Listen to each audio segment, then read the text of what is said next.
नमस्कार, आप देख रहे हो आपके साथ खुशबू सिंह।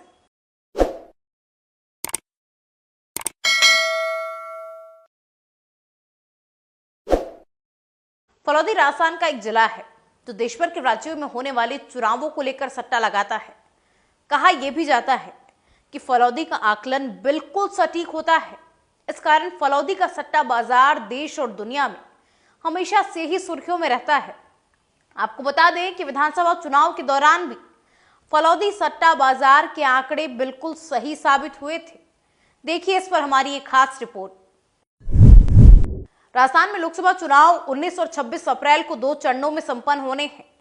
पहले चरण का नामांकन हो चुका है। भाजपा देश भर में 400 सीट पार का दावा कर रही है। इस बीच फलौदी सट्टा बाजार ने भी बीजेपी के ही जीत के दावे किए हैं। फलौदी सट्टा बाजार के मुताबिक बीजेपी को 330 से 333 सीटें मिल सकती हैं। लेकिन राजस्थान को लेकर बीजेपी की स्थिति पहले 2 चुनावों के मुकाबले अच्छी नहीं है। इस बार सट्टा बाजार 25 में से 23 सीटें बीजेपी को दे रहा है, जबकि पिछले दोनों चुनावों में सभी 25 सीटें आई थी। इस बार पार्टी की 2 सीटों का नुकसान होने की संभावना है। अब राजस्थान में बड़ी मुसीबत मोदी सरकार के 2 मंत्रियों के लिए भी है, क्योंकि बाड़मेर जैसलमेर सीट पर निर्दलीय रविंद्र सिंह भाटी ने नामांकन भर दिया है। वो तीसरी बार निर्दलीय चुनाव लड़कर इतिहास दोहराने को तैयार हैं। भाटी विधानसभा चुनाव में बगावत कर शिव विधानसभा से निर्दलीय चुनाव लड़े और जीतकर विधायक बने। यही वजह है कि प्रदेश की कई सीटों पर मुकाबला कड़ा हो गया है। इस कड़े मुकाबले में कई दिग्गजों की सीट फंस सकती है, जबकि कई उम्मीदवारों के लिए चुनाव ऐतिहासिक हो सकता है। हालांकि सट्टा बाजार का दावा है कि लोकसभा चुनाव में राजस्थान में एक बार फिर बीजेपी की लहर आएगी, जिससे पार्टी को बढ़त मिल सकती है। रविंद्र सिंह भाटी लोकसभा चुनाव जीत सकते हैं।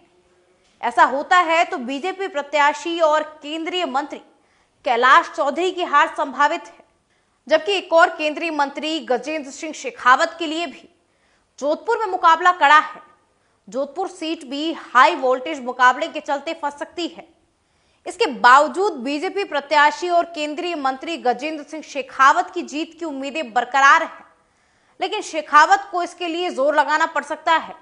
जबकि जालोर सिरोही लोकसभा सीट पर पूर्व मुख्यमंत्री अशोक गहलोत के बेटे वैभव गहलोत को खड़ा किया गया है, जिसके चलते इस सीट पर सभी की निगाहें हैं। लेकिन सटोरियों के दावे के मुताबिक वैभव की मुश्किलें बढ़ सकती है। यहां बीजेपी की स्थिति जो है वो मजबूत होती हुई दिखाई दे रही है। लुम्बाराम चौधरी को मोदी के नाम पर पड़ने वाले वोटों का फायदा होता हुआ बताया जा रहा है। पूर्व मुख्यमंत्री अशोक गहलोत के लिए चुनाव प्रतिष्ठा का विषय है। गहलोत ने अपने बेटे को जिताने के लिए पूरी ताकत झोंक दी है, लेकिन सट्टा बाजार का दावा है कि वैभव गहलोत यहां चुनाव हार सकते हैं। जबकि नागौर की बात करें तो नागौर में बीजेपी प्रत्याशी डॉक्टर ज्योति मिर्धा के लिए जीत की राह आसान हो सकती है। यानी आरएलपी कांग्रेस प्रत्याशी हनुमान बेनीवाल की हार की संभावना ज्यादा है। अब देखना बड़ा दिलचस्प होगा कि कौन सी पार्टी के हिस्से में जीत आती है और कौन सी पार्टी के हिस्से में हार आती है। तब तक बने रहिए आप